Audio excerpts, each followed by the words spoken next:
fuerte aplauso al doctor Octavio Klimek.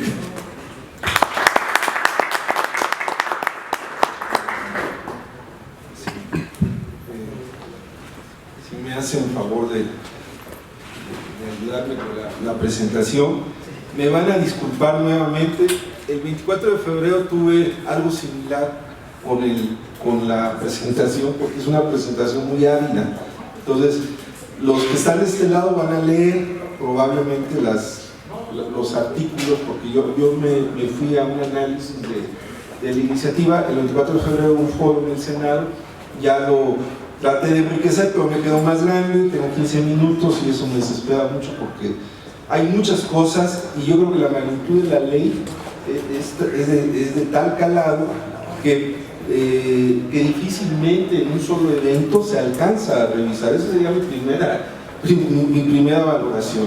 Incluso la del 24 pues fue muy sesgada a ciertos aspectos y hoy, a pesar de que se abordan nuevos temas, sigo pensando que se necesita trabajo, más trabajo realmente si queremos hacer algo por la biodiversidad de este país. Entonces, me voy a ir si gusta, me voy a ir rápido en algunas partes, nada más. La parte de disposiciones generales es necesario que se parta además de la iniciativa original. Es otro problema que traigo porque sé que ya por ahí debe dar alguna versión de predictamen que no conozco y por lo tanto pues nada más me atrevo a tener lo que teníamos en la iniciativa. Bueno, en la primera parte les decía, las disposiciones generales había que modificar conceptos, había que agregar nuevos temas, incluyendo, yo soy muy reiterativo a temas como patrimonio general. En la que sigue, por favor, el artículo 3º, habría que abrirse al tema de especies invasoras en el sentido de que esta ley debe de ser marco para todas las especies invasoras en México, no debe de excluir a las que están actualmente por diversas razones jurídicas y de política en el sector forestal o en el sector de la pesca y acuacultura, de las otras dos leyes que tienen que ver con la extracción de recursos naturales, de renovables, y entonces tendríamos que trabajar eso. Me voy a seguir porque quiero hacer más énfasis en otros aspectos.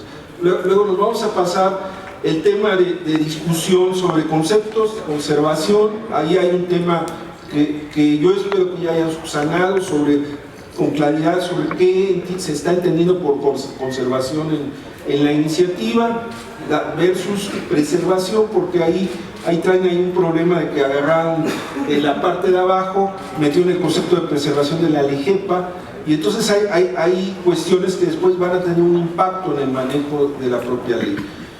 Me voy a seguir, hay otras cosas que tenemos que meter, conceptos como aprovechamiento de subsistencia, conceptos como geoparques, el propio concepto de patrimonio natural, que tienen que estar en la ley. Haría eso énfasis. Luego me pasaría a un asunto de gran calado que es crucial. No podemos dejar en el aire a los tomadores de decisiones. Es decir, tiene que quedar muy claro quiénes son los responsables de cada cosa en la arquitectura institucional. Ese es un problema de diseño de una ley general. En una ley general ustedes tienen atribuciones para la federación, para las entidades federativas y para los municipios o en su caso las demarcaciones territoriales de la Ciudad de México. Aquí necesitamos dejar claramente establecido cuál es, en el caso del sector público federal, el sector central de la Secretaría y sus delegaciones, qué se va a hacer cargo. Y estoy hablando, por ejemplo, el caso de la actual Dirección General de Vida Silvestre, ¿sí? O en el caso de la CONAM, también cómo va a abordarse el tema de las áreas naturales protegidas en la ley, desde el punto de vista de atribuciones. Y por supuesto, dado que por ahí aparece en muchos lados la CONABIO, también tiene que quedar claro cuál es el marco de atribuciones y sus fundamentos, dado que incluso la CONABIO es una comisión intersecretarial, como fue establecida en su momento de creación en el 92 y después en su reforma en el 94. La que sigue, por favor. Bueno, hay que delinear cuáles son los instrumentos de la Política Nacional de la Biodiversidad. No, parece absurdo, pero no hay un artículo que diga estos son los instrumentos claramente de la Política Nacional de la Biodiversidad, más los que se acumulen, ¿no? Y a pesar de que expresamente se van nombrando. Pasaríamos a la que sigue. Igual necesitamos entender que es una estrategia nacional, un poco el símil es la Ley General de Cambio Climático. Una estrategia nacional es una estrategia de mediano y largo plazo, y en la Ley de Planeación existen los programas especiales. ¿Por qué hay que hacer esa diferenciación sutil? Si me gusta pasar, si no tenemos claro que la estrategia va más allá de los gobiernos transeccionales y del programa especial, por ejemplo, si hacemos un programa especial para la biodiversidad, eso nos daría una forma de hacer planeación y medir metas concretas, hacer acciones concretas en el marco del sexenio, porque si no, se queda diluido en el programa del sector medio ambiente, y eso es lo que en muchos casos ha pasado lamentablemente en sexenio tras sexenio en políticas sobre la biodiversidad de este país. Después también el otro es quiénes van a elaborar en el que sigue, que sería el artículo 17, aprovechamiento de subsistencia. Si regresa, por favor. Ahí. Bueno, el de la CONABIO, que sea la encargada evidentemente de actualizar, de elaborar la estrategia, pero tiene que tener la opinión de la Secretaría y tener el requisito de aprobación por el Consejo Consultivo Nacional para la Biodiversidad. La que sigue, por favor. Instrumentos de política, les decía, hay que agregar el tema del programa especial, es una sugerencia, todo eso tiene que debatirse, y ese es el tema. Lo que tenemos es que ver si son buenas o malas ideas, pero necesitamos tener ese diálogo, y eso es lo que nos está faltando en este momento. La que sigue, por favor. A mí me interesa mucho el tema de aprovechamiento de subsistencia. Finalmente, el aprovechamiento de subsistencia se da en el día a día en las comunidades rurales de este país. No andan buscando licencias, autorizaciones. Lo que necesita la gente es que se le oriente, que se le capacite a que haga un aprovechamiento real de los recursos naturales de la biodiversidad. La gente tiene que comer y busca de dónde comer, sobre todo en las comunidades marginales, en los territorios y de los pueblos indígenas. No podemos, ha sido un asunto muy limitado en el tema de la biodiversidad. Entonces sí tenemos que, por un lado, definir con claridad qué es el tema del aprovechamiento de subsistencia, la que sigue, que es el artículo 125 actual, y luego cómo podemos, porque ahí hay un asunto de atribuciones. En una parte le soltaron el tema en la actual Ley General de Vida Silvestre a las entidades federativas, pero básicamente las entidades federativas no están trabajando en el tema, lo tienen abandonado, que es orientar a capacitar a las comunidades y, si es posible, pasen a otros estadios ya de manejo, con planes de manejo de unidades ahora para la conservación de la biodiversidad, etc. Pero para eso tenemos que detectar desde dónde están las presiones. Por ejemplo, si hay especies en riesgo, ver por qué lo están haciendo las comunidades, y tenemos que trabajar no tanto con un espíritu coercitivo, porque la debilidad de las instituciones es muy grande, no alcanzaríamos, pero sí para lograr que este tipo de aprovechamientos se vaya orientando, se vaya dando, y realmente haya compromisos entre las instituciones públicas, tanto las entidades de los gobiernos estatales como de la propia federación. La que sigue, por favor. Otro tema que me saltó ahí en el tema es de los aprovechamientos extractivos. En el caso de los aprovechamientos extractivos, se dice en el artículo 112 de la iniciativa que no será necesario contar con autorización para realizar el aprovechamiento de insectos nativos.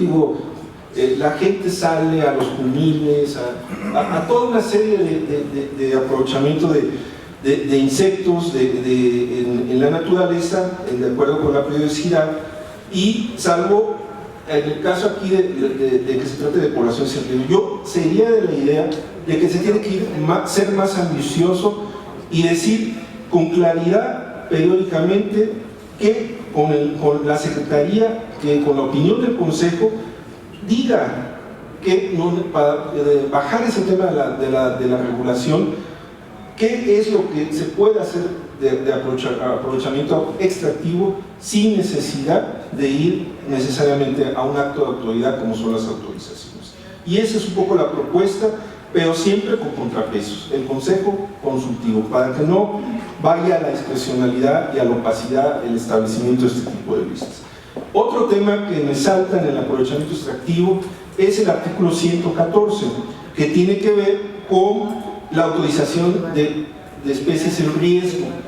Nosotros tenemos que ser muy claros de que no puede autorizarse para aprovechamiento comercial o de subsistencia, bueno, de subsistencia no se da la autorización, pero para aprovechamiento comercial, el caso de las poblaciones en peligro de extinción o amenazadas. Ese artículo está muy ambiguo, necesitamos clarificar. Ok, si ustedes todavía tienen el tema de las poblaciones sujetas a protección especial, que es otra discusión que también hay ahí, pero podría en determinados casos darse autorizaciones, pero exclusivamente, no en todas las categorías de especies en riesgo. Eso es un sinsentido. ¿Cómo vamos a, salvo que sea para actividades que tengan que ver con introducción, con restauración, con poblamiento, pero no, por ejemplo, para aprovechamientos comerciales? Y eso es claro, ¿sí? Y tiene que haber estudios técnicos, porque tampoco lo dice el artículo. Nomás lo dice, pues vamos a dar, eso queda muy discrecional. Tiene que haber cómo demostrar que se puede, por ejemplo, en el caso de especies sujetas a protección especial. No es así como lo dejan de ambiguo y como está ahorita en la ley, por cierto. Esto es prácticamente copia textual. El otro tema, el 129, aprovechamientos no extractivos. Yo aquí creo yo que en la medida de lo posible también hay un asunto desregular. Por ejemplo, observación de aves en muchas comunidades y ejidos donde sea posible, con un aviso por escrito y cumpliendo una serie de requisitos, digamos, de lo más simplificado posible, se podría dar pie a que se hicieran los aprovechamientos no extractivos, pero siempre y cuando en determinados, con ciertos candados, ¿no? No se podría dar para donde hubiera, por ejemplo, cuando fueran en espacios prioritarios para la conservación o con poblaciones o especies en riesgo. Ahí tendríamos que entrar a este tema, pero es crucial para intentar ir desregulando e ir quitando esa discrecionalidad en temas donde no está la batalla de la conservación de la biodiversidad, si sabemos fortalecer a las instituciones. Me voy a pasar el tema de las definiciones de corredores biológicos, de regiones prioritarias, de áreas de importancia para la conservación, que ahí es un poquito cuál es el objeto, porque tampoco lo tenían definido en la ley, o no lo tienen, yo espero que ya esté. También el tema que sigue bueno, el anterior era el de los sitios internacionales, que hay que tener claridad qué sitios son los que México tiene obligaciones, ¿sí? Como los geoparques, como los sitios Ramsar, etcétera, que tienen que estar expresamente en la ley. Y luego nos iríamos al que sigue, que es el tema de la participación social. Sí tenemos que tener muy claro cómo se va a integrar el Consejo Consultivo Nacional para la conservación y aprovechamiento sustentable de la biodiversidad. ¿Quién lo va a presidir? Debe ser la cabeza del sector, debe ser la Secretaría, que había puesto que la CONABIO, y obviamente la CONABIO puede participar en el comité técnico, pero hasta ahí. Luego, el otro tema, ahí en la que sigue, por favor, 204, hay que decir muy claramente de quiénes van a participar en este tema de la biodiversidad. Deben de ser con conocida trayectoria en el Consejo en la conservación y aprovechamiento sustentable de la biodiversidad. Y aquí son pecatas minutas, pero son significativas, no puede dejarse abierto esto así como estaba en la iniciativa.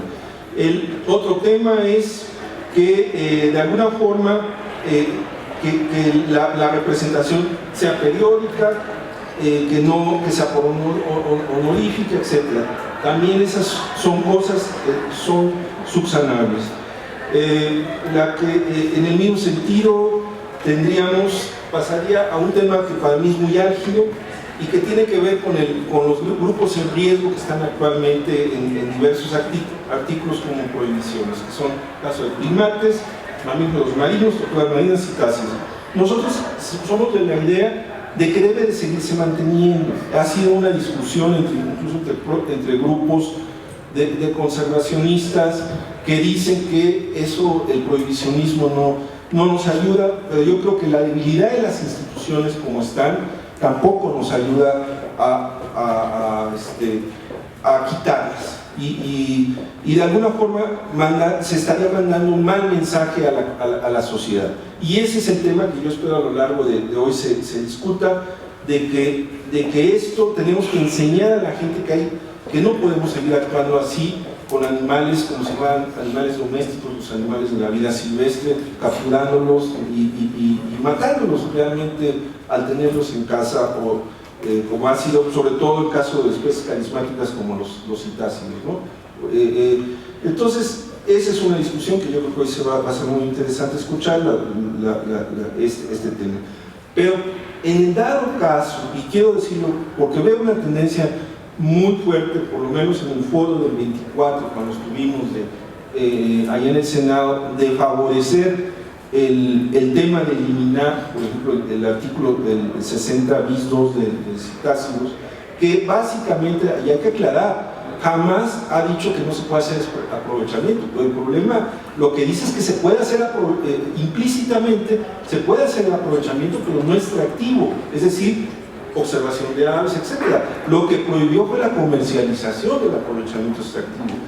Entonces, también hay un falso discurso de prohibicionismo. Se ha dicho eso una y otra vez. En realidad, sí se puede hacer aprovechamiento de citáceos, pero no para extraerlos con fines comerciales o de subsistencia. Y eso es muy claro en el artículo. Además se ha dicho, no puedes crear una UMA para que vayas y veas a las guacamayas, o que se hace además, ¿no? Entonces, hay una derrama económica, hay estudios, yo creo que hoy va a salir todo eso, y entonces yo creo que también hay un falso debate sobre lo que se considera por prohibicionismo.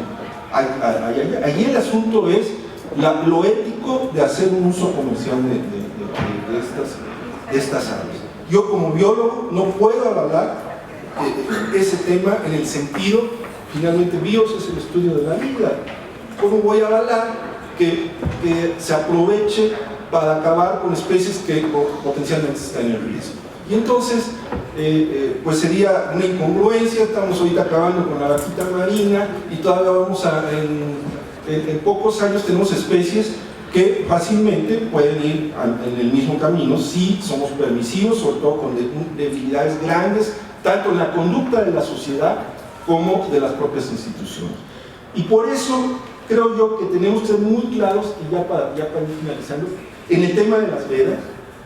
Es necesario que haya contrapesos en el articulado, porque ahí creo que hay una trampa. Se deja demasiado a la discreción de la Secretaría, de servidores públicos de la Secretaría, que en algún escritorio van a tomar la decisión de levantar o no una veda, porque nos han dicho que bueno, pues si nos vamos por la veda, por ahí va a ser el tema de la protección de especies en riesgo.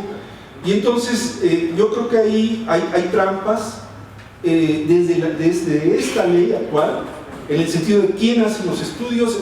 Puede suceder como, ahí dice que pues, si yo presento un estudio para levantar una veda, por ejemplo, no para ponerla, para levantar una veda favorable, probablemente se me apruebe en el camino como está actualmente la redacción, porque es quien paga, manda. Y eso sucede, y les voy a decir, el caso típico con las evaluaciones de impacto ambiental. Presentan la manifestación y todo es subsanable vía medidas de mitigación, compensación, etc. Hagan de cuenta el símil en este sentido. Entonces tenemos que poner contrapesos en artículos relacionados con la participación pública en vedas. Y ahí, el 93, yo propongo que se agregue un artículo 93 bis de consulta pública, de la obligación de consultar a tirios y troyanos en el tema de las vedas. No podemos dejar esto sujeto a la discreción de una entidad o de una institución. Habida cuenta además de que ni siquiera sabemos ni cómo van a estar las atribuciones. Entonces yo creo que sí tenemos que ser muy claros en el tema de la participación pública, en el tema de ventas. Y tiene que haber un proceso similar, mejorado, si ustedes quieren, al de que se da en la evaluación del impacto ambiental, que es un poquito la idea de proponer un nuevo artículo de participación pública en vedas. Y que ahí lo desgloso, pero básicamente es ese, de cómo tomar el tema de la participación para que se discuta realmente cuándo se da una veda, por qué se da o por qué no se da, etcétera, espacios de territorio, porque está muy suelto eso. Y bueno, ya la conclusión, me voy a ir ya para concluir, si gustan, mi recomendación, que la hice desde el 24 de febrero, suelten el dictamen, porque si no, nos vuelven a poner en una posición muy incómoda. Muchos que podemos decir, ya subsanaron cosas, pero otras no, vamos a tener que ir en automático en contra de esto, desde la sociedad, por supuesto. Los diputados van a tener que hacer su trabajo. Y que bueno, agradezco a la diputada Chávez que nos haya invitado a esto, pero sí creo yo que tienen que tomarse en cuenta todas las voces e ir encorchetando donde están los problemas, porque yo cuando la leí tenía demasiados. A lo mejor ya se redujeron, pero no me va a dar la vida si me lo sacan en 2 o 3 días y quieren sacar un dictamen. ¿Qué vamos a hacer? Los que estamos de alguna forma preocupados por este tema. Y el otro es de que para lograr ese máximo consenso, que cosa que yo no entiendo, nunca he entendido, es las prisas. Una ley cuando se hace a prisa se hace mal. Y este es el tema que vamos a ver ahora. Eso sería todo, muchas gracias.